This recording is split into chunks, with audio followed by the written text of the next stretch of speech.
itu ya penuh dengan kemuliaan Tuhan. Ya saudaraku ya, ada pohon kehidupan, ada kehidupan tadi kita nyanyi. Yang kalau istilah sekarang kita gereja karismatik nyebut hadirat Tuhan itu loh saudaraku ya. Jadi Paulus minggu lalu sempat saya singgung dibawa masuk ke Firdaus ya, 14 tahun yang lampau. Ya dia memang sebelum menjadi rasul pelayanan kemana-mana, dia 14 tahun ya di dia digodok istilahnya saudara ya, dia di situ ditempa oleh Tuhan. Dia sempat buta 3 hari 3 malam saudara ya. Ya kemungkinan pada waktu itu saudara dibawa ke Firdaus ya, bisa jadi ya, karena selama dia buta dia puasa saudara ya. Ya dia enggak makan, enggak minum ya, seperti Esther itu ya, puasa Esther. Paulus juga 3 hari 3 malam seperti itu saudara ya. Sampai akhirnya dia dimelekkan kembali matanya. Dia buta karena ketemu dengan Tuhan, saudara ya. Ketemu dengan sinar kemuliaan Tuhan. Haleluya. Karena dia waktu itu menjadi seorang penganiaya jemaat, ya. Dan akhirnya dia mau ke Damsyik untuk menganiaya jemaat, menutup gereja-gereja waktu itu. Wah, zaman dulu sudah ada, saudara ya. Usaha orang-orang yang mau menutup gereja itu dari dulu, saudara ya. Paulus ini salah satu tokohnya. Makanya enggak usah takut saudara sebagai anak Tuhan. Justru orang-orang yang seperti ini saudara. Ya, ketika karena mereka berpikir waktu itu orang Yahudi berpikir mereka melakukan itu, mereka kan seperti gambaran sekarang. Mereka sedang melayani Tuhan gitu. Sedang beramal ibadah, sedang menjalankan ajaran agama yang benar gitu. Dia lakukan itu saudara. Ya toh, dia mau nutup ini aliran sesat, ajaran sesat, ya toh, ajaran manusia. Wah, waktu ke Damsyik di tengah jalan lihat tadi kita nyanyi sinar kemuliaanmu, kena sinar kemuliaan, buta jatuh dari kuda itu 3 hari buta. Terus dengar suara Saulus, Saulus, waktu itu namanya masih Saulus ya. Terus ketika bertobat ganti Paulus. Makanya orang Kristen sekarang kalau dibaptis namanya ada nama baru. Ya ada nama baru, nama yang lama, nah, terus ganti nama yang baru biasanya cari di Alkitab saudaraku ya, di Alkitab itu nama apa diikutin gitu ya. Saya ketawa ada yang lucu, enggak tahu itu kok ya pendetanya, namanya sudah pernah dengar Smyrna, itu kan bukan nama orang, itu nama kota, itu nama baptis kok Smyrna. Saya kalau itu nama biasa enggak apa-apa, mungkin nama memang mengabadikan kota ya. Nama baptis kok Smyrna itu saudaraku ya, apa ini, karena saking semangatnya. Ada lagi yang lucu saudaraku, makanya kalau milih nama baptis itu hati-hati ya. Anaknya Daud itu siapa? Yang kalau Salomo kan masih bagus ya, anaknya Daud yang berontak, siapa tuh namanya tuh? Absalom. Ada nama baptis, saya kaget, siapa? Absalom. Ini asal cari aja di Alkitab ada Absalom, ngambil gitu, waduh. Ada enggak nama baptis Yudas saudaraku ya? Loh, Yudas itu malah bagus, tapi kenapa orang Kristen enggak mau ngambil nama baptis Yudas? Loh, Yudas itu artinya pujian loh saudaraku, yang terpuji. Pujian. Itu bahasa Yunani Yudas, dari bahasa Ibrani Yehuda. Jadi orang-orang yang namanya Yehuda kalau masuk dunia Helenisme, dunia Yunani jadi Yudas. Kenapa enggak ada yang dibaptis nama Yudas? Takut, karena ada satu orang yang merusak image-nya, citra nama Yudas yaitu Yudas Iskariot itu. Makanya ada Yudas Iskariot, Yudas siapa? Alkitab pernah ada surat Yudas juga. Itu bukan surat tentang Yudas yang nulis Yudas Iskariot, bukan. Itu Yudas saudara Yesus, adiknya Tuhan Yesus. Ada lagi Yudas muridnya Yesus. Yudas yang siapa itu ya? Ada lagi itu. Banyak nama Yudas. Nanti kalau baptis ada yang mau pakai nama Yudas, takut ya. Sudah dikira enggak apa-apa, itu artinya bagus ya. Cuman gara-gara satu orang inilah sudah yang pakai nama itu merusak ya, mengkhianati Yesus. Jadi oke, ya nama baru. Paulus luar biasa dibawa ke Firdaus. Oke, nanti kita singgung lagi. Saya hari ini kepingin bicara baru saudaraku ya. Itu saya mau ngajarkan tentang kelahiran baru ya, kelahiran kembali. Tapi sekali lagi kalau saya cuma ngajar tentang kelahiran baru, itu nanti fokusnya hanya kepada manusia, diri sendiri. Saya sudah sering khotbah ini, saya yakin saudara sudah tahu lah. Dan saya kalau ngajarkan ini bukan berarti saudara belum lahir baru, saya percaya jemaat di sini, ya setahu saya, itu kan urusan pribadi ya dengan Tuhan, setahu saya sih sudah lahir baru gitu loh saudara ya, kelahiran baru, sudah dilahirkan kembali ya. Jadi istilahnya ya pelan-pelan dulu ya, lahir baru itu istilah lainnya lahir kembali. Bahasa Inggrisnya born again, ya toh, born again, lahir again lagi. Born itu lahir, lahir kembali. Itu ajaran Kristen di Alkitab. Ya, lah karena kalau saya sudah sering ngajar ini, jemaat sudah mungkin sering dengar. Kalau saya hanya berhenti ngajarkan kelahiran kembali, kelahiran baru, itu nanti fokusnya hanya kepada diri sendiri. Oh, gimana nih aku lahir baru gini. Enggak, nanti judulnya makanya ya toh Allah dikurangi apa di kebanyakan tulisannya nanti Tritunggal ya yang melahirkan kita kembali gitu aja. Karena nanti fokusnya akhirnya kepada Allah. Coba renungkan ini saudara. Kita mau belajar jangan hanya berfokus pada diri sendiri. Kenapa saya sering ngajarkan tentang Allah ya. Sambil mengajarkan tentang bagaimana Allah itu berkarya dalam hidup kita, termasuk saat ini. Ya, Allah berkarya melahirkan kita kembali. Saya dulu pernah menyinggung, ini rangkaian sebenarnya. Bukankah dia yang menciptakan engkau, hei Yakub, membentuk engkau, hei Israel, mencipta, membentuk. Yang telah apa itu terus? Memanggil engkau, menebus engkau. Wah, itu loh. Jadi Allah itu bukan hanya mencipta, saya pernah katakan itu. Amin, saudaraku. Allah itu bukan hanya sekedar mencipta selesai, berhenti. No. Dia mencipta, dia membentuk, dia panggil, menebus, itu kan ada apa gitu loh. Kenapa Allah enggak berhenti? Allah itu enggak pernah berhenti bekerja. Sampai hari ini Allah bekerja. Allah bekerja. Ya. Ada lagu lama itu bagus. Ku tahu Allah bekerja. Ku tahu Allah bekerja. Allahnya orang Kristen itu bukan Allah pengangguran. Amin, saudaraku. Bukan Allah yang cuman bahasa Jermannya duduk tenguk-tenguk nganggur. No. Allah kita bekerja. Amin. Makanya orang Kristen juga harus bekerja, enggak boleh nganggur kecuali libur. Loh, ada ayat Alkitab loh, orang yang enggak bekerja enggak boleh makan. Enggak boleh makan. Itu bagus loh untuk didik anak. Kalau Joshua mau makan, kerja dulu. Nyapu-nyapu apa gitu ya. Itu kan coba diajari gitu anaknya. Kamu kalau mau makan harus bekerja dulu. Waduh. Luar biasa. Yesus juga katakan, enggak usah dibuka ini panjang nanti. Bapakku bekerja sampai hari ini, maka aku pun bekerja juga. Wah, bahkan Yesus itu sampai hari ini itu juga bekerja. Lah anak-anaknya gimana? Amin. Lah kita bekerja itu ada dua sebenarnya sebelum kelahiran kembali ya. Bekerja secara apa ya dunia ya untuk kehidupan kita sehari-hari. Ingat kita juga bekerja di ladangnya tuh Tuhan, ya toh? Yang lagu itu ya. Saya bekerja di ladangnya Tuhan itu loh ya. Lagu sekolah minggu itu ada apa? Bukan, jangan lelah yang baru itu. Oh, anak lagu sekarang jangan lelah bekerja di ladangnya. Lagu dulu juga ada itu apa? Kerja buat ada lagi kok. Lupa saya banyak itu. Ya toh, siang malam sekolah minggu dibuat pagi sore itu saya kerja gitu loh. Saya kerja di ladangnya Tuhan. Saya kerja terus disaut siang malam. Saya kerja pagi sore. Wah, saya kerja di ladangnya Tuhan. Oh itu loh. Mana-mana Tuhan panggil. Pernah tahu enggak? Oh belum lahir. Ini yang udah mana-mana. Itu kerja di ladang Tuhan juga. Bahkan Tuhan Yesus berkata, berbahagialah hamba yang setia. Yang didapati tuannya sedang bekerja ketika tuannya itu datang. Ini bicara kedatangan Tuhan Yesus yang kedua kali. Orang Kristen tidak boleh nganggur, amin.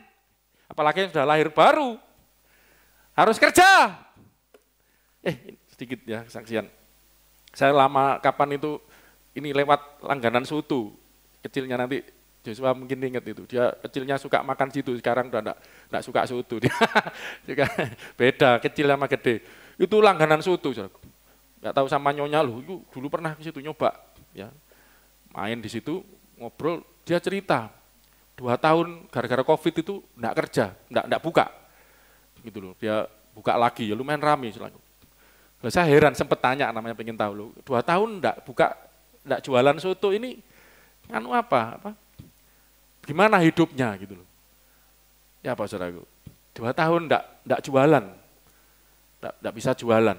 Bagaimana hidup sehari-harinya? Gitu. Dia ngomong apa Saudaraku? Ada saja pokoknya. Selama kita mau bergerak, ini luar biasa loh. Bukan anak Tuhan, anak Tuhan kalau kalah, walaupun enggak kerja, tapi dia bisa mengupayakan 2 tahun itu bisa hidup, luar biasa. Ada istilah, ini guyonan zaman dulu ya, tapi ini kalau dipositifkan bagus, ini negatifnya. Udah pernah dengar pelesetan pengacara, saudaraku ya. Ini santai dulu ya, pengacara. Nah, jadi pengangguran, banyak acara. Ya itu kan negatifnya, pengangguran tapi cuman itu yang negatifnya kan cuman main sana, main sini.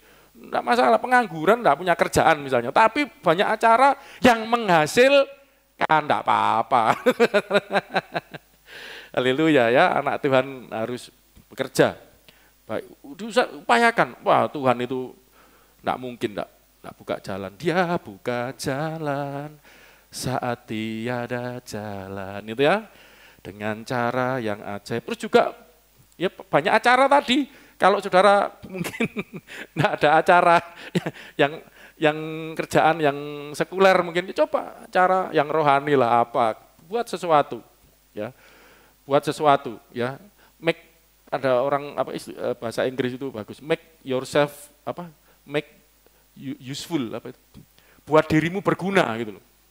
Ya, anak Tuhan enggak ada yang enggak berguna. Semua anak Tuhan berguna. Amin. Jadi berkat. Oke ya. Kita akan belajar tentang kelahiran kembali, kelahiran baru. Tritunggal yang melahirkan kita kembali.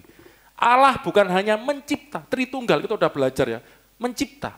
Nah, Alkitab saya selalu nanti mau mencoba ini terus supaya kita terbiasa mendengar Tritunggal yang Maha Suci ini, melihat karyanya, jadi mencipta. Bukan berarti ada 3 Tuhan yang mencipta.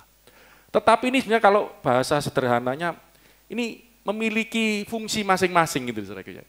Bapa itu yang merencanakan, ini penciptaan kita sudah belajar dulu ya.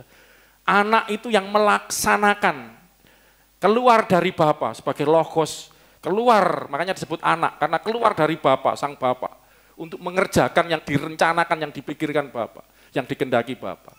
Roh Kudus itu keluar dari Bapa memberi kehidupan, energis buat segala ciptaan. Wah, gitu saudara. Itu jadi ini kesatuan gitu loh, yang keluar dari Bapa semua gitu loh. Nanti kita akan belajar begitu, termasuk melahirkan kembali. Nanti 3-3 kita akan melihat supaya kita terbiasa. Bukan berarti ada 3 Allah gitu ya, 3 dewa, 3 Tuhan, tidak. 1 Tuhan dari 1 sumber yang sama, esensi yang sama. Bapa keluar, Sang Firman, Sang Roh yang bekerja, mencipta, bekerja sampai hari ini juga melahirkan. Kalau sebelumnya memanggil. Lalu kan sudah berapa kali kita belajar Allah yang Tritunggal memanggil. Ya, Bapa yang memanggil, itu semua. Bapa yang mencipta, Bapa yang manggil, nanti Bapa yang melahirkan juga. Makanya namanya Bapa. Bapa itu Bapak, ayah. Ya, patir. Ya, makanya saya sebenarnya terjemahan Indonesia lebih baik daripada Bapa. Daripada Bapa itu seolah-olah kan kayak istilah teologis yang kayaknya bukan umum, itu umum, patir. Jadi orang dulu manggil Aba, orang Yahudi, Ibrani manggil bapaknya itu Aba, orang Arab Abah, gitu ya.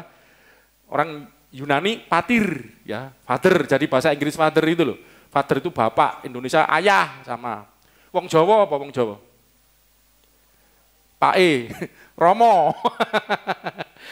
Orang Sulawesi apa manggil ayah? Oh bapak sama ya,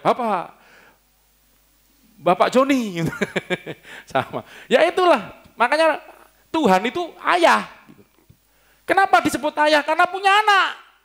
Tuh, Saudara, orang disebut ayah, papa. Karena yang manggil saya papa, Pak Hadi? Enggak, manggil saya papa, enggak kan? Bu Untung, enggak. Yang manggil saya papa siapa? Joshua. Ada anak manggil bapak. Berarti kenapa Allah dipanggil bapak? Karena punya anak. Oh, saudara muslim, Allah tidak beranak dan diperanak. Karepmu, urusanmu. Karena dipikir, kenapa alasannya? Karena tidak punya istri. Oh, alasannya ngono tok. Loh, Allah itu punya anak, tidak perlu punya istri. Kalau manusia perlu istri, baru punya anak. Enggak punya istri, punya anak gimana caranya? Ya, manusia aja bisa, tidak punya istri, punya anak. Ngadopsi, orang bisa.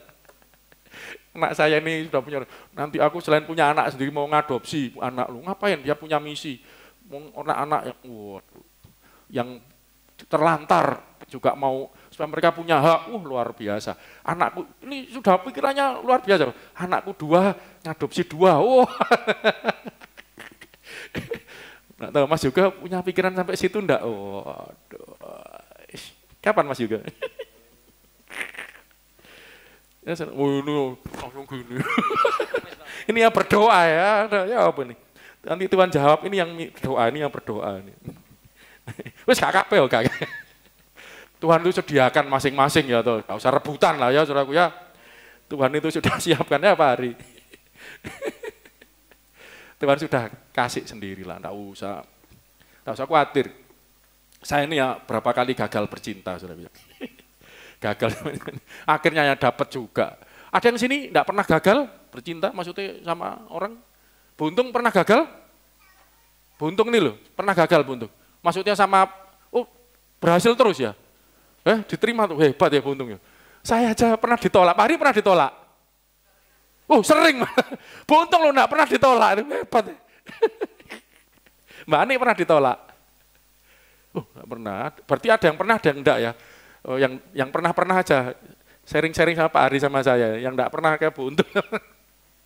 Bu Ani. Oke Saudaraku ya, jadi, saya ngomong apa tadi kok? Ngelatrah kemana-mana ini. Ya toh, ayah tadi ya bapak. Berarti, bukan, Allah enggak perlu punya istri. Malah. Ya toh, anak Allah itu istilah. Yesus itu anak Allah karena keluar dari Allah. Gitu loh. Disebut anak Allah, orang Kristen kudu pinter, terutama jemaat sini. Allah, kok punya anak ini loh, itu keluar dari Allah. Nanti kita juga gitu, Saudaraku. Ada dalam hidup kita ini, bagian dari diri kita ini, yang keluar dari Allah. Menjadi bagian hidup kita. Apa itu? Sudah sering saya khotbahkan loh. Enggak diri kita, kan diri kita ini loh. Tubuh kita ini dibentuk dari mana? Dibuat dari apa? Diciptakan dari apa? Debu tanah. Itu yang Adam kan, setelah itu kan punya anak, termasuk kita, anak cucunya. Lah, tubuh kita ini didapat dari mana? Tubuh itu loh dari mana? Bapak ibu kita kan. Ya toh, bapak ibu kita eng. Jadi itu makanya rambutnya Joshua ya mirip-mirip rambut saya kan genetiknya. Matanya Joshua kayak matanya istri saya, itu enggak tahu campur aduk itu Saudaraku ya. Hidungnya enggak tahu kok, enggak kayak saya, enggak kayak nyonya itu ya. Tengah-tengah. Kulitnya, kok enggak dikasih kulitnya apa-apa ya, kulitnya istri saya ini ya, Hitachi ini ya, hitam tapi Cina. Dari situ ada miripnya kan dikit ya. Joshua mirip-mirip dikit ya dengan saya, dengan nyonya. Itulah, itu Anda juga orang tua dari orang tuamu. Itu keluaran orang tuamu. Tapi di dalam dirimu ada yang keluaran dari sorga. Bukan dari sorga saja, keluar dari Allah. Yaitu yang disebut roh. Gak usah takut, Saudaraku, salah. Roh. Roh keluar dari Allah. Dihembus. Jadi roh kita jadi hidup. Kalau tubuh tanpa roh, enggak hidup. Ya, nah nanti saya akan bahas ini juga, membedakan roh. Nanti saya nemukan di Alkitab ini, ada 2 ya untuk dalam hidup kita. Roh di lubang hidung, nanti ada Ayub 27 ayat 3, roh yang di dalam batin, itu nanti kelahiran baru itu akan membahas itu ya. Oke, kita akan langsung dulu. Biar cepat tentang kelahiran kembali, saya sudah sempat menyampaikan ini ajaran Tuhan Yesus ya tentang kelahiran kembali. Yohanes 3. Kita ulang lagi ayatnya. Ayat 3 sampai 7 dibaca dulu aja. Sudah pernah saya singgung, tapi saya akan perdalam sekarang ya. Yohanes 3 ayat 7, 3 sampai 7.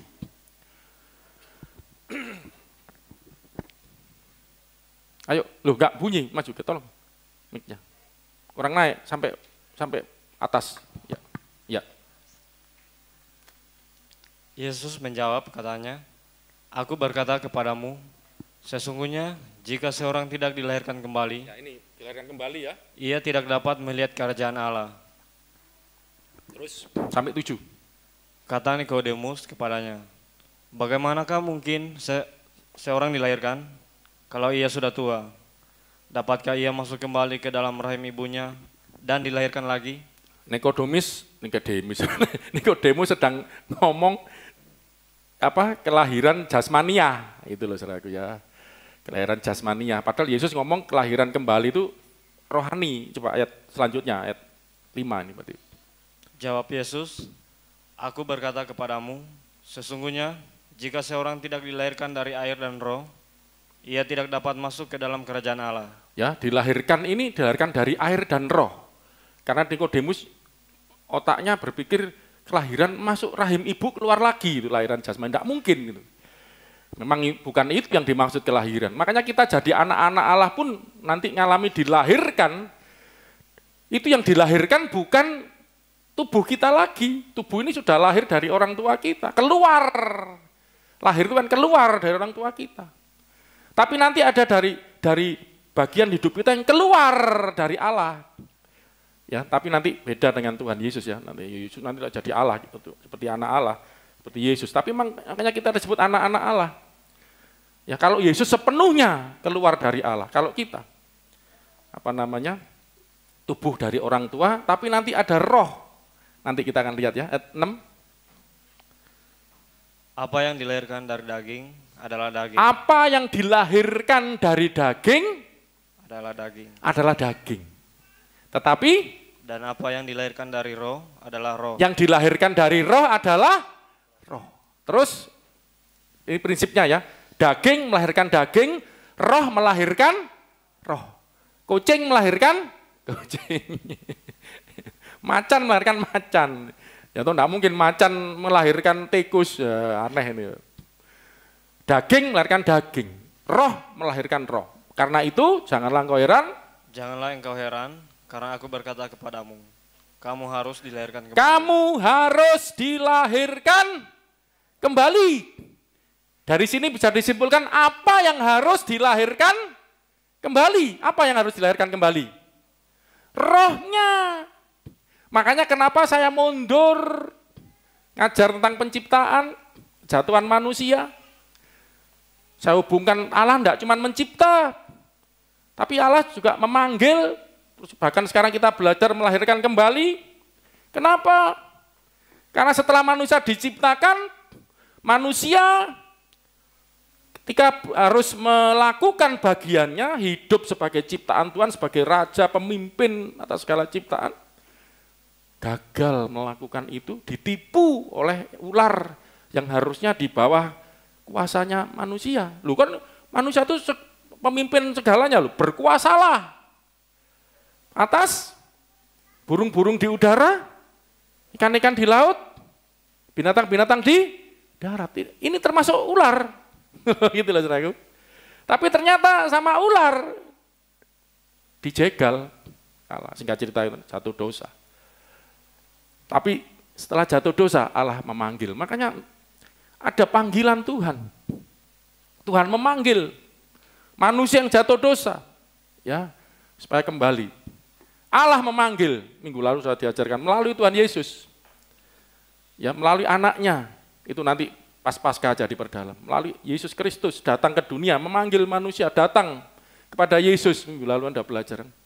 Bahkan Roh Kudus pun membawa orang kepada Yesus. Karena Yesus ini yang membawa orang kembali kepada Allah gitu loh. Kembali ke Firdaus. Kira-kira kan begitu.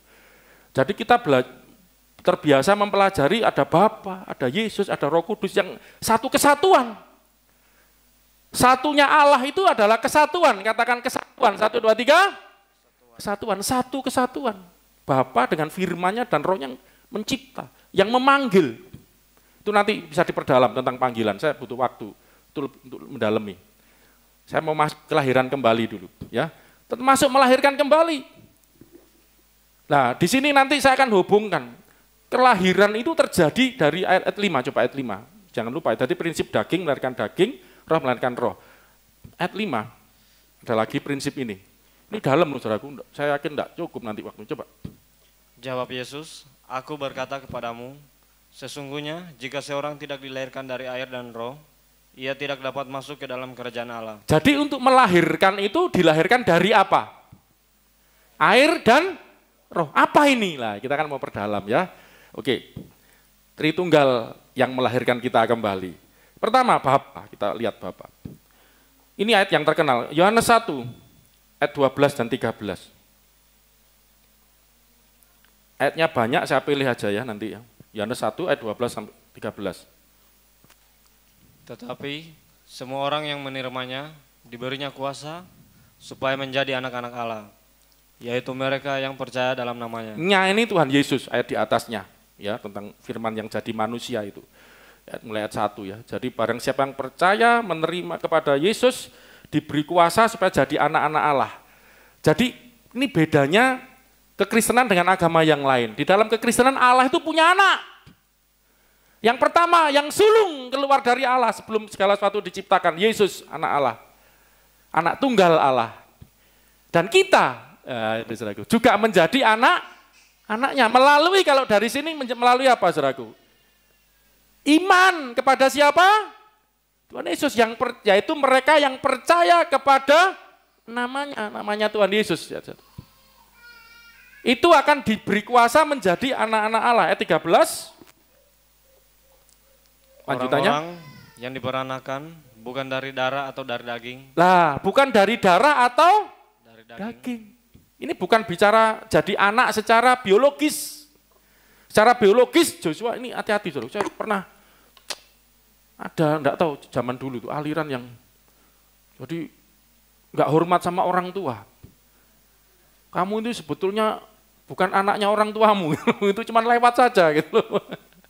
Betul, anaknya Tuhan, terus ini orang tua rohanimu, jadi enggak hormat sama orang tua. Betul memang saya orang tua rohani, bapak rohani Anda. Ya, apa namanya, Bapak di surga itu Bapak surgawi, Bapak yang sejati. Tapi jangan lupa, saudara keluar itu bukan keluar dari batu, dari tanah muncul ini.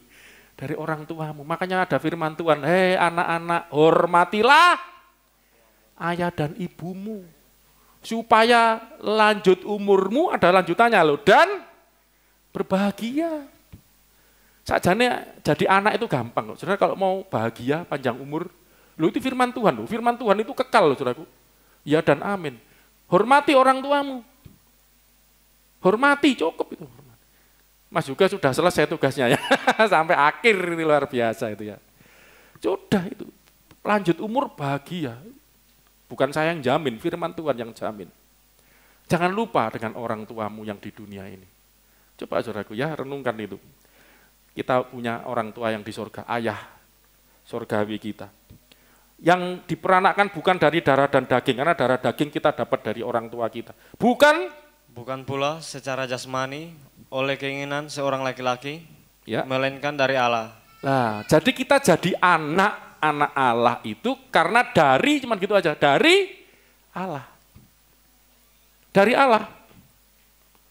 Ya. Kita lihat lagi nanti apa yang dimaksud dari Allah. Jadi kita jadi anak itu karena Allah, dari Allah. Allah yang dimaksud adalah Bapa di sini, saudaraku ya. 1 Yohanes 2 ayat 29. 1 Yohanes 2 ayat 29. Kita lihat yang ayah dulu, saudaraku ya. 1 Yohanes 2 ayat 29. Silakan.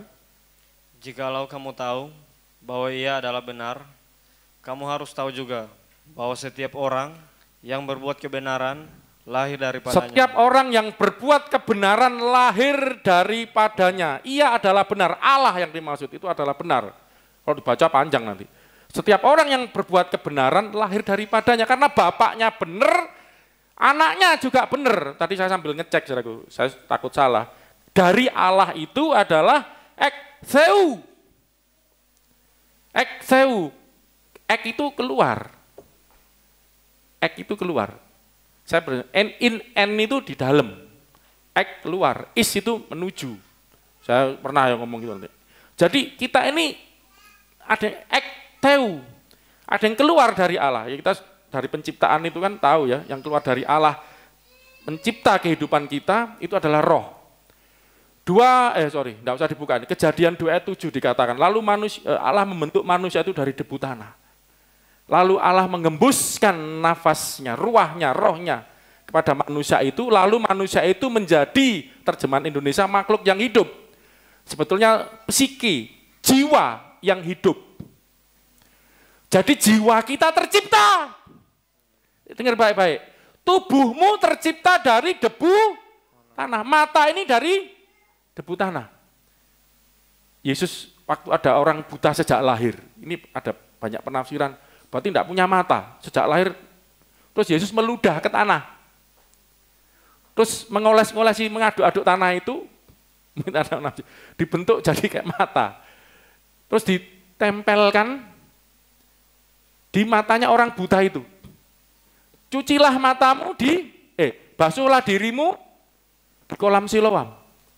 Loh saudara, Yesus kalau menyembuhkan orang buta tinggal melek, bisu ngomong, tuli mendengar, gitu enggak usah. Ini kenapa orang buta kok harus nunggu ke kolam? Berarti itu lagi dibuatin mata raupo, basuh, langsung melek saat itu juga, saudaraku. Ini luar biasa. Cuman saya gambarnya enggak ada, saya tuh gambarnya ada, cuman pas ditumpangi tanah. Saya nyari yang kayak gitu ya apa sulit.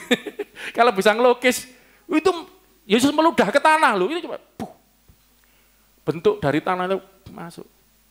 Kalau saudara Muslim tuh cerita Isa Al-Masih itu bentuk burung-burungan, terus dihembus hidup itu dari kitab-kitab apokrifa sebenarnya itu. Di Kristen ada, cuman kita enggak menerima kitab apokrifa.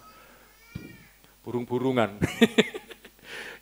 Ya luar biasa, no? Siapa bisa mencipta seperti itu?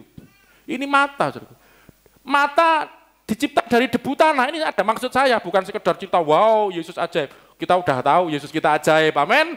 Tapi ini menunjukkan bahwa ketika tidak punya mata, untuk dibuatkan mata, Yesus pun lakukan hal yang sama. Yesus membentuk mata dari tanah. Saya mau tanya, berarti mata kita ini dari mana? Keluar dari mana? Tanah juga kan, walaupun dari orang tua kita gitu loh. Yesus seolah membuktikan ini loh, manusia itu dari tanah, mata aja. Saudara niru ya enggak bisa, bukan Tuhan Yesus, kecuali seizin Allah gitu. Itu lalu ngomong, Yesus mujizatnya ajaib itu seizin Allah loh. Tiruan seizin Allah nek iso, gak iso, siapa bisa niru? Itu gambar-gambar yang sudah saya siapin itu luar biasa, jalan di atas air itu. Siapa yang bisa seperti itu, saudara? Pas naik ke surga di atas awan, itu top, markotop itu. Ya lagi sudah saya ntar lagi selesai. Ekteu keluar dari, jadi yang keluar dari tanah ini dari orang tuamu, tubuhmu. Tapi ada dalam dirimu ini yang keluar dari Allah, itu dari Allah, pemberian Allah langsung.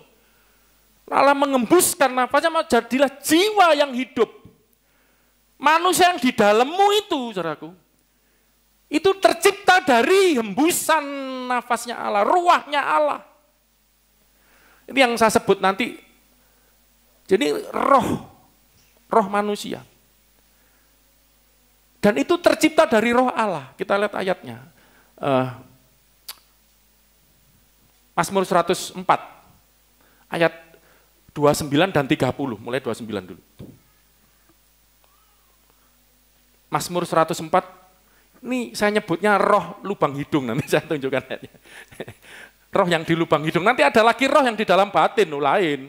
Yang kelahiran baru ini bukan kelahiran baru ya, saya lagi bicara roh ini yang lagi dilahirkan lagi, karena roh ini bermasalah. Karena akibat jatuh dosa, saya sudah sempat nyinggung sebelumnya, coba. Apabila engkau menyembunyikan wajahmu, mereka terkejut. Apabila engkau mengambil roh mereka, mereka mati binasa dan kembali menjadi debu. Jadi manusia itu mati ketika rohnya diambil. Ini roh nanti saya tunjukkan di Ayub juga. Terus, tetapi apabila engkau mengirim rohmu, mereka tercipta. Mereka ini apa yang dimaksud mereka? Manusia. Jadi kalau diambil rohnya, manusia binasa. Kalau Tuhan mengirim rohnya, manusia tercipta. Coba sambil. Jadi gini, ini supaya saudara enggak mumet ya. Waktu Pak Hari keluar dari ibunya, dulu gundul apa sudah? Gundul, metu terus tunggu. Tubuhmu dari orang tuamu, yang asalnya dari Adam, dari tanah. Dibuktikan Yesus membuat mata pun dari tanah. Tetapi waktu janin itu terbentuk di dalam kandungan ibunya Mas Hari, waktu itu seperti tubuh. Jadi gini, nafasmu itu bukan pemberian orang tuamu.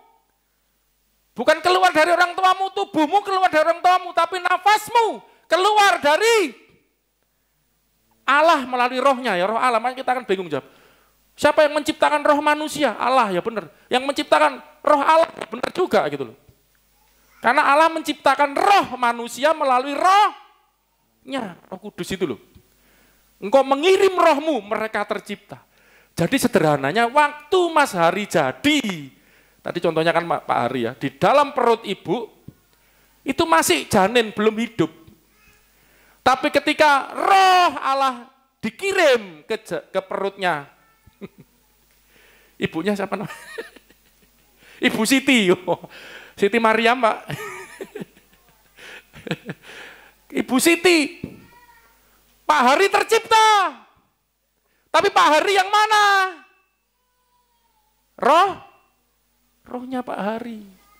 Hidupnya Pak Hari, jiwanya Pak Hari tercipta. Mudeng saudaraku ya, jadi kira-kira seperti itu. Ketika diambil, rohnya mati. Jadi kelahiran bayi-bayi ini semua manusia loh saudaraku ya. Itu Allah mengirim rohnya, manusia tercipta. Coba, ketika ada enggak bayi ketika lahir enggak ada nafasnya? Loh, saudara tahu enggak? Ada pernah enggak? Ini yang medis ngerti. Ketika lahir enggak ada nafasnya. Berarti tubuhnya keluar dari orang tua, tetap keluar. Tapi kalau Allah enggak kirim rohnya, ya enggak hidup, enggak tercipta manusia. Loh, itu setengah manusia itu. Jadi mayat kan? Ya mayat itu manusia bukan? Ya setengah manusia. Manusia tapi enggak ada nafasnya, enggak ada nyawanya. Ini yang disebut nafas. Ayub 27 ayat 3. Nanti kita nyinggung-nyinggung roh ya. Nanti soalnya untuk Tuhan Yesus sedikit aja, karena sering nanti Paskah aja saya singgung. Coba Ayub 27 ayat 3. Silakan.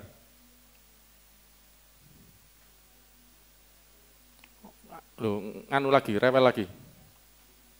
Ayub sebelum Mazmur. Ya apa Mas Yuga ini, kalau pacaran tuh bahas firman gitu loh. Waduh, saya sama nyonya itu tanya itu.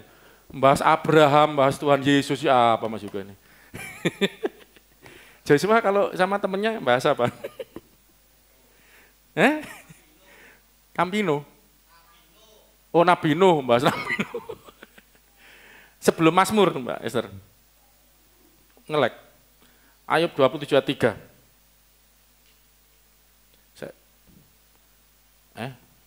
Angel komputernya.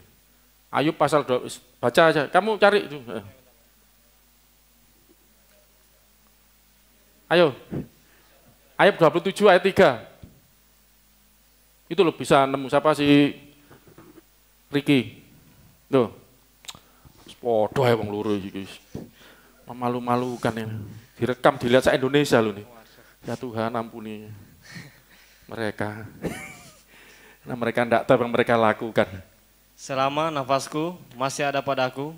Selama nafasku masih ada padaku. Dan roh Allah masih di dalam lubang hidungku. Roh Allah ada di lubang hidung. Ini kan paralelisme syair Yahudi ya. Ada nafas Allah, ada nafas manusia, itu roh Allah di lubang hidung. Masa sebut ini roh lubang hidung, roh yang ada di lubang hidung. Ya. Lagi satu ayat, Ayub 34, Allah sampai menurut. Ayub 34, ayat 14 dan 15. Ini untuk membedakan roh ini loh yang mau dilahirkan gitu loh. Kenapa kok dilahirkan ya, roh ini? Coba. Jikalau ia menarik kembali. Dilahirkan kembali. Ini kan sudah dilahirkan, sudah tercipta. Maka diciptakan lagi. Kenapa?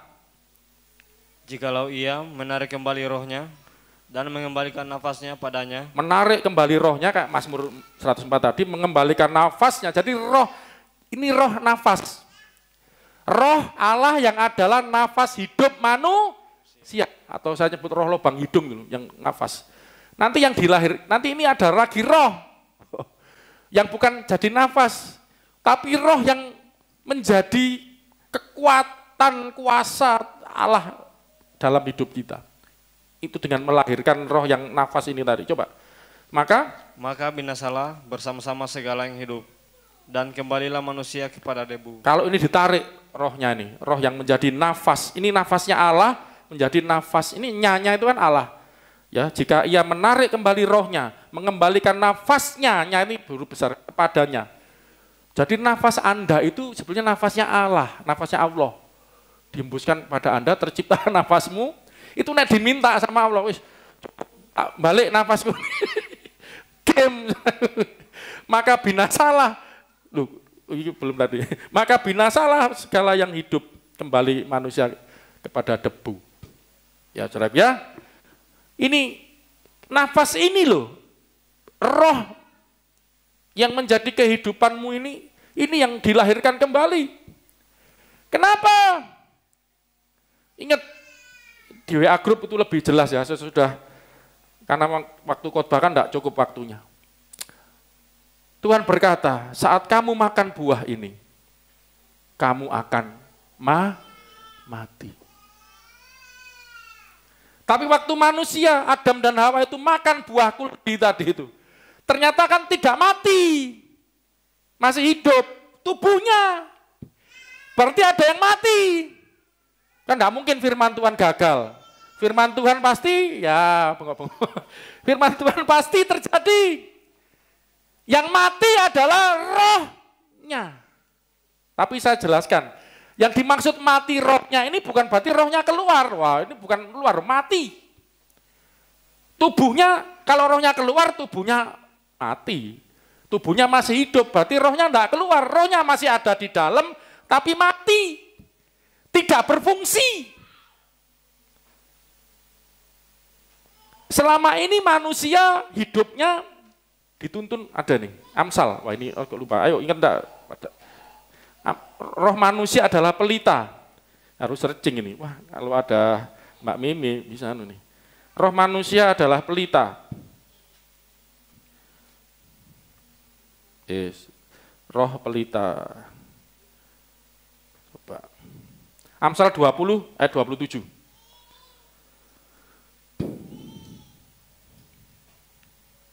Roh manusia adalah pelita Tuhan yang menyelidiki seluruh lubuk hatinya. Roh manusia, pelita itu kayak oncor obor, penerang. Orang kalau gelap kan berjalan perlu terang. Ya toh? Jadi sebetulnya roh manusia itu menjadi penerang hidupnya. Pelitanya Tuhan, terangnya Tuhan, yang supaya manusia ini ngerti baik salah. Nah, makanya kenapa, pernah mikir enggak, kenapa buah itu kok dinamakan buah pengetahuan yang baik dan yang jahat? Dilarang makan, pernah mikir enggak? Loh ini kan bagus, buah pengetahuan yang baik dan yang jahat. Kalau saudara seberang, buah kuldi, opo iku? Nah, kita ini jelas. Maaf saudaraku, wes saya nggak ada lawan Alkitab ini ya. Sampai nyari Ayub aja enggak ketemu. Buah pengetahuan yang baik dan yang jahat. Jadi ketika makan buah itu jadi ngerti yang baik Jadi ngerti yang jahat.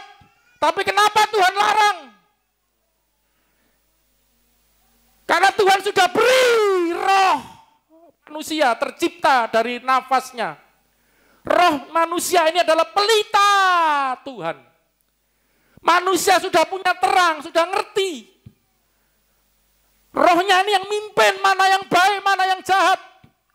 Manusia tidak perlu sebetulnya untuk mencari cara lagi.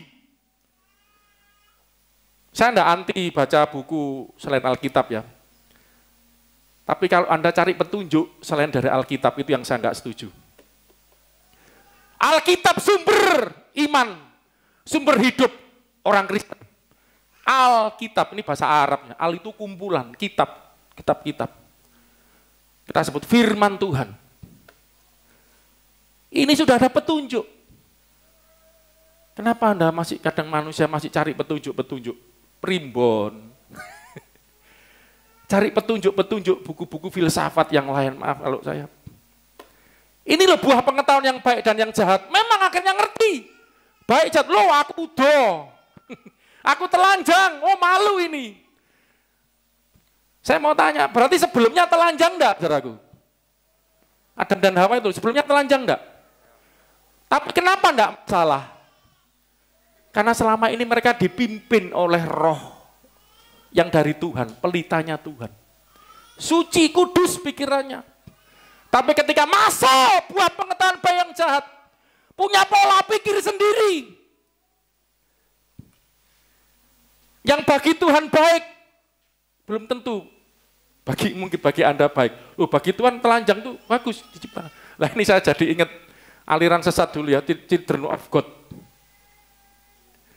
Itu ibadah anak-anak Allah. Itu enggak pakai baju. Itu zaman saya SMP gitu ya. Itu ada di Surabaya. Oh pernah ada, terus dilarang. Karena ibadahnya seperti Adam Hawa, enggak pakai baju. Ya kan, ini sesuatu gondol itu, ngawur itu. Kalau kamu sudah di Firdaus, gak apa-apa. Kamu keluar dari Firdaus gitu, gendeng itu namanya. Orang enggak pakai baju. Kayak orang gila. Kalau kamu di Firdaus enggak apa-apa. Kamu itu di taman apa itu loh. Taman Apsari di Surabaya enggak salah. Pernah ada, terus dilarang, digerebek. Enggak tahu Pak Ari, dulu pernah dengar Children of God, COG. Ada zaman itu. Maksud itu ngawur, ya itulah kalau Alkitab enggak direnungkan dengan benar. Gara-gara makan buah pengetahuan baik, jadi dia punya pola pikir sendiri. Maaf saudaraku, kalau Anda keluar dari standar firman, Anda punya pikiran sendiri nanti. Saya baru-baru ini sedang melayani seseorang yang terlibat LGBT lah ya, wanita. Waduh, panjanglah kesaksian, nanti lain kali cerita. Kaget saya ajak ngomong-ngomong. Ini benar menurut saya. Ini firman Tuhan ngomong salah, tapi bagi saya benar ya, sebuah pengetahuan baik yang jahat itu. Bagi pengetahuannya dia ini benar. Yang penting ini pilihan saya kan apa itu? Itu kan pikiran Barat ya, masuk Indonesia ngeri itu. Barat yang bukan sesuai firman, yang maksudnya tidak diinspirasi firman. Berpikir kebebasan, bebas memilih. Saya lagi berdoa untuk orang ini. Puji Tuhan dia sudah balas WA saya. Ya doakan saudaraku ya, saya lagi bimbing seseorang ini. Ya puji Tuhan, bukan di jemaat kita, di luar ya. Saya ditemukan Tuhan dan untuk lagi bimbing ini. Saya kaget dengan cara berpikirnya. Ya inilah buah pengetahuan yang baik dan yang jahat. Coba, saya tidak usah bahas yang terlalu ngeri-ngeri itu ya. Anda coba pikirkan. Kadang-kadang menurut engkau ini baik, ini yang jahat. Itu dari buah pengetahuan baik dan jahat atau dari roh Allah yang menciptakan rohmu. Ini harusnya jadi pelita Tuhan. Masih rusak? Oh ya, tidak apa-apa. Nanti minggu depan saya bawakan yang ya saudaraku ya. Jadi roh inilah yang harus dilahirkan kembali. Daging melahirkan daging, roh melahirkan roh. Tadi kita kan prinsipnya gitu. Dilahirkan dari air dan roh. Jadi sederhananya gini, roh kita ini kenapa perlu dilahirkan? Gara-gara makan buah pengetahuan baik yang jahat, tidak berfungsi lagi. Tidak lagi jadi pelitanya Tuhan. Yang jadi pelitanya Tuhan ya buah pengetahuan pikirannya sendiri. Makanya Alkitab ngomong Amsal pasal 4 ya. Percayalah kepada Tuhan, jangan bersandar kepada pengertianmu sendiri. Berapa banyak yang penting menurutku benar. Sementing menurutku iki sing baik, ini yang benar. Itu menurut buah pengetahuan baik dan jahat, pikiranmu dewe atau itu menurut. Nah ini saudaraku, roh. Kalau rohnya belum dilahirkan kembali, gelap. Tidak ada terang. Ya. Makanya mati tadi, rohnya itu gelap. Itu ada ayatnya itu. Yang disebut kematian roh itu gini, saudaraku. Saya ngalir ini, ayatnya Efesus ya. Tentang manusia baru. Pasal berapa itu? 3 atau 4 itu? Manusia baru pasal berapa? Ayat 17, Efesus 4. Oh iya, untuk tidak saya. Kamu bisa. Baru. Efesus pasal 4. Oh Mbak Esther, berarti tadi Ayub bisa sebetulnya ya. Oh iya, istri calonnya Mbak Tuhan. Cuman komputernya ya, sorry. Yang ini yang nggak nemu tadi, malu-maluin. Tadi karena komputernya lagi nganu ya. Efesus 4 ayat 17 sampai 18, 2 ayat ini. Wah bisa puji Tuhan. Sebab itu. Mbak Esther ya, mangap ya. Wah luar biasa, top. Menghakimi Pak Agung ini. Baca Alkitab terus kok ya, luar biasa. Sebab itu. Ini yang kurang baca Alkitab ini. Jarang.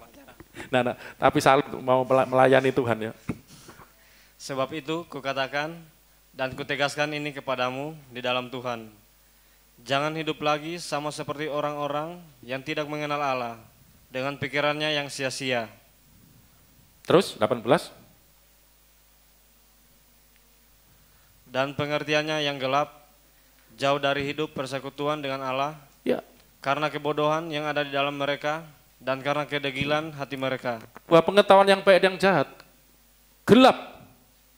Pengertiannya gelap, jauh dari persekutuan dengan Allah. Ini kematian rohani. Akhirnya nanti ini konteksnya manusia baru. Nanti kita akan sampai ke sana. Cuman saya tunjukkan dulu.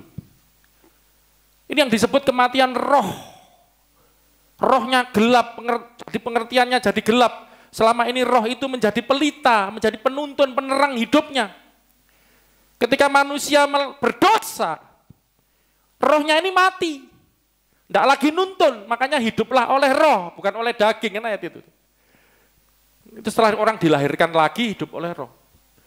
Tapi ketika manusia jatuh dosa, rohnya gelap, jauh dari persekutuan dengan Allah. Jahat, degil hatinya, kotor, keras kepala. Makanya perlu dilahirkan kembali. Amin, saudaraku. Ini loh, Allah kita itu tidak cuma mencipta. Ketika jatuh dosa dipanggil. Dipanggil untuk apa? Dibawa ke Firdaus kembali. Itu istilahnya minggu lalu kan. Terus apa? Itu dilahirkan kembali. Supaya bisa masuk di Firdaus itu harus dicipta lagi, saudaraku. Ya tubuhnya ya sudah seperti ini dari debu tanah sudah. Rohnya ini yang gelap tadi ini harus dilahirkan.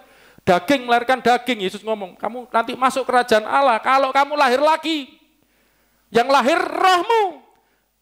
Karena rohmu ini sudah mati. Gelap, jauh dari persekutuan dengan Allah. Seperti Adam itu mati. Keluar dari Firdaus. Firdaus itu tempat persekutu dengan Allah. Jauh. Supaya kembali harus lahir lagi. Rohnya, gimana caranya? Lah dari air dan roh. Itu bicara apa? Minggu depan penjelasannya 2. Air itu bicara pengorbanan Yesus di kayu salib. Baptisan, kematian dan kebangkitan Yesus. Itu nanti ayatnya luar biasa, ada semua. Saya tidak ngawur. Ya, air, dilahirkan dari air. Ayatnya. Kedua, jadi Bapa, jadi Allah menjadi Bapa kita, melahirkan dari Allah kita dilahirkan. Dulu kita sudah pernah dilahirkan, dicipta oleh Allah, yaitu melalui roh. Rohnya, terciptalah roh kita. Tapi karena jatuh dosa, rohnya mati. Ini perlu dilahirkan lagi, biar hidup lagi. Melalui air dan roh. Singkat, biar cepat ya. Melalui air ini minggu depan pendalamannya, supaya ngerti bahwa ini yang dimaksud adalah pengorbanan Yesus di kayu.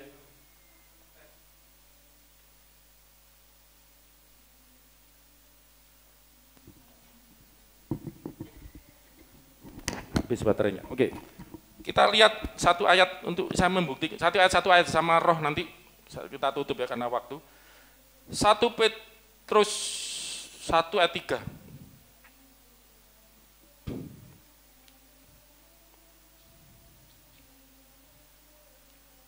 Kematian dulu aja, Efesus 2 ayat 15.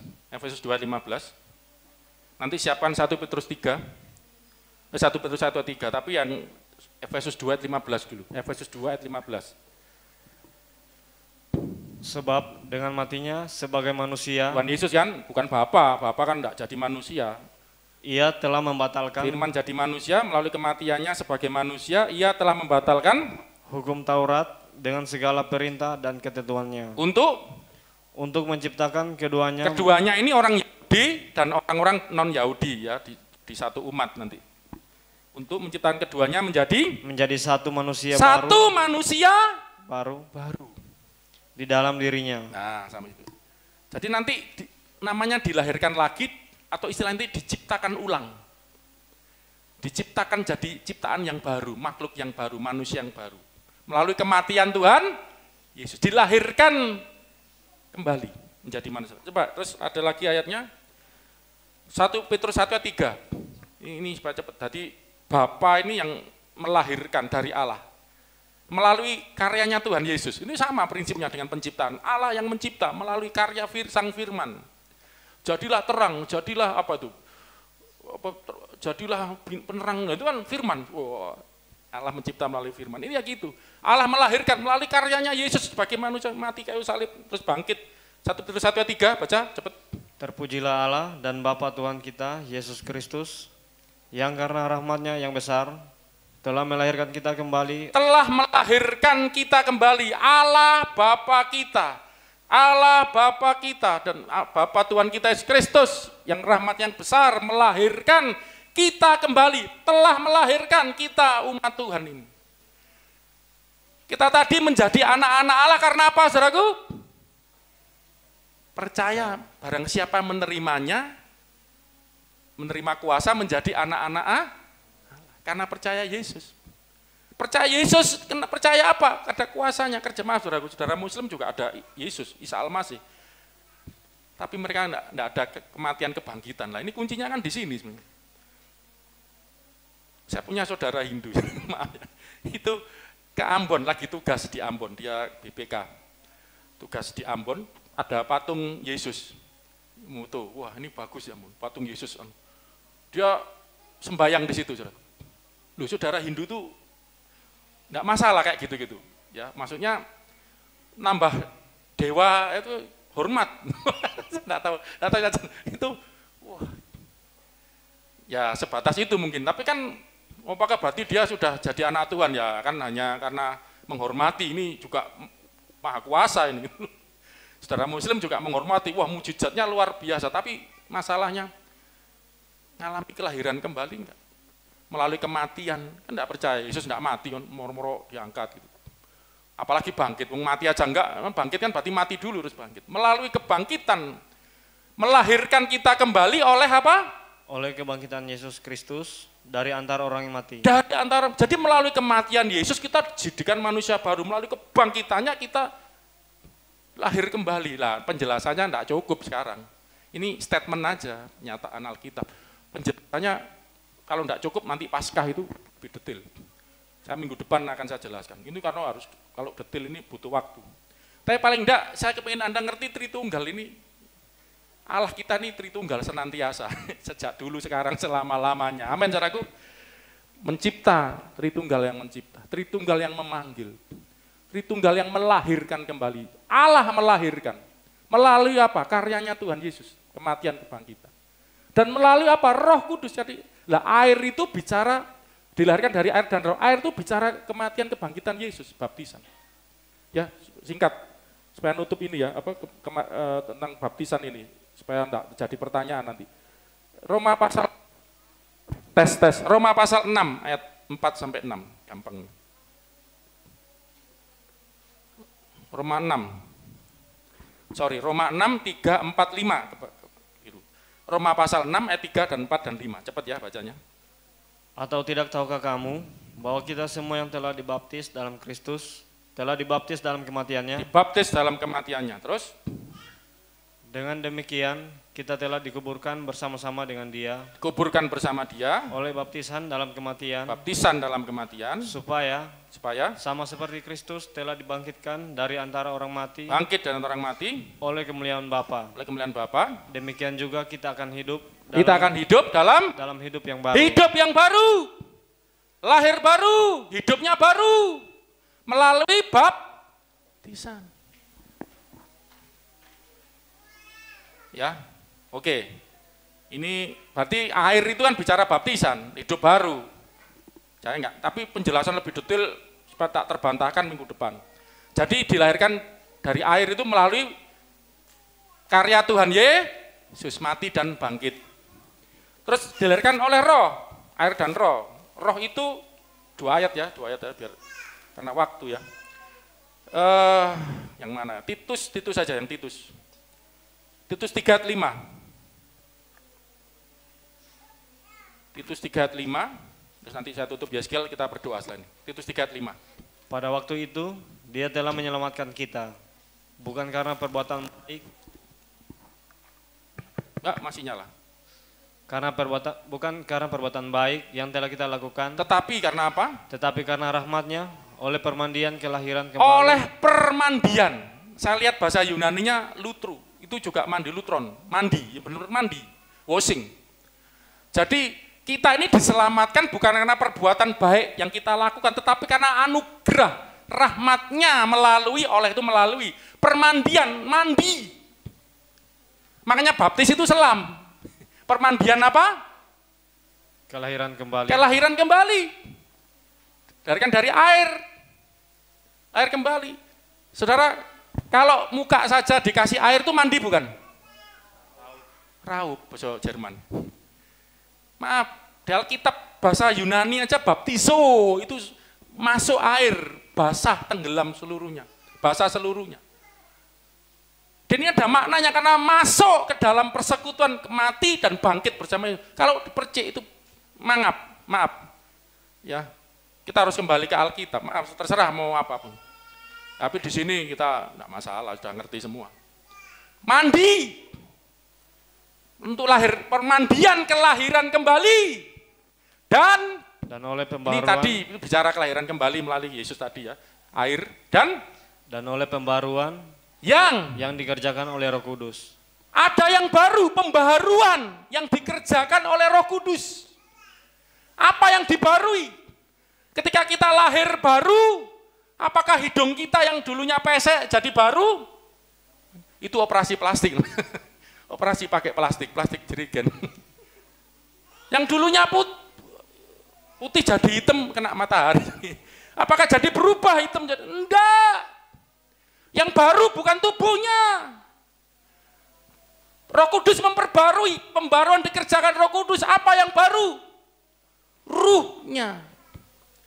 Terakhir, banyak ayatnya, karena waktu. Yeskiel, perjanjian lama deh, coba. Perjanjian lama aja ada. 36. Ayat 25 sampai 27. Yeskiel 36, 25 sampai 27. Aku akan mencurahkan kepadamu air jernih. Aku akan mencurahkan air jernih. Di Alkitab, Roh Kudus digambarkan air, api, apalagi itu, burung merpati pernah ya, minyak, itu lambang-lambang. Di sini nanti gambaran Roh Kudus. Ayat di bawahnya jelas. Aku akan mencurahkan kepadamu air yang jernih, yang akan mentahirkan kamu dari segala kenajisanmu. Dari segala kenajisanmu. Dan dari semua berhala-berhalamu. Aku akan mentahirkan kamu. Mentahirkan kamu terus dengan air jernih ini. Kamu akan kuberikan hati yang baru. Hati yang baru. Dan roh yang baru. Roh yang baru. Di dalam hati batinmu. Dalam batinmu. Dan aku akan menjauhkan dari tubuhmu hati yang keras. Ya. Dan kuberikan kepadamu hati yang taat. Ada yang baru di sini. Hati yang baru. Roh yang baru. Ini loh kelahiran baru, saudaraku. Dilahirkan oleh pengorbanan Yesus kayu salib.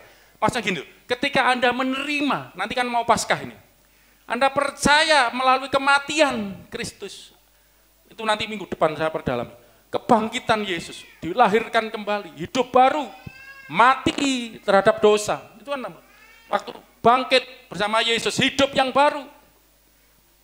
Yesus itu nanti, saya detail ada itu, bagaimana Yesus mengerjakan itu membuat kita jadi makhluk baru, ciptaan baru. Roh Kudus membaharui melalui pembaharuan roh, itu nanti bekerja bersama-sama. Ya, jadi disinilah Tritunggal ini, Allah kita Tritunggal mencipta kembali. Allah menjadi Bapa kita. Dengan melahirkan kita, sejak pertama melahirkan itu dalam arti menciptakan kita.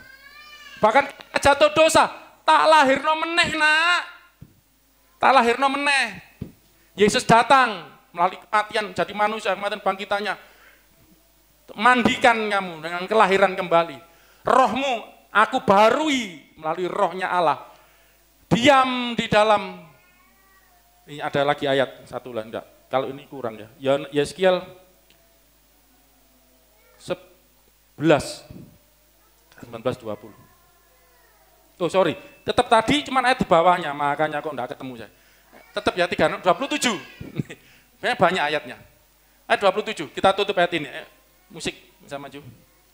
Rohku akan kuberikan diam di dalam hati batinmu. Rohku akan kuberikan diam di dalam batinmu. Ya kan? Dan aku akan membuat kamu hidup menurut segala. Coba, ini saya tutup dengan ini. Ini yang disebut lahir baru. Anda tercipta sebagai manusia seutuhnya. Tercipta kehidupan manusia melalui roh Allah dihembuskan. Menjadi roh di lubang hidung tadi. Nafas hidup Anda. Tapi ketika manusia jatuh, kamu mati, kehilangan nafas hidup Allah dalam hidupmu. Enggak aktif, memang enggak keluar, tapi tetap di dalam, tapi gelap, jauh dari sumbernya. Allah mau melahirkan kembali. Ngirim, keluar seperti ketika mencipta, anak keluar mencipta. Keluar jadi manusia, untuk mati bangkit, mati nebus dosa, bangkit dengan tubuh yang baru, itu nanti penjelasannya.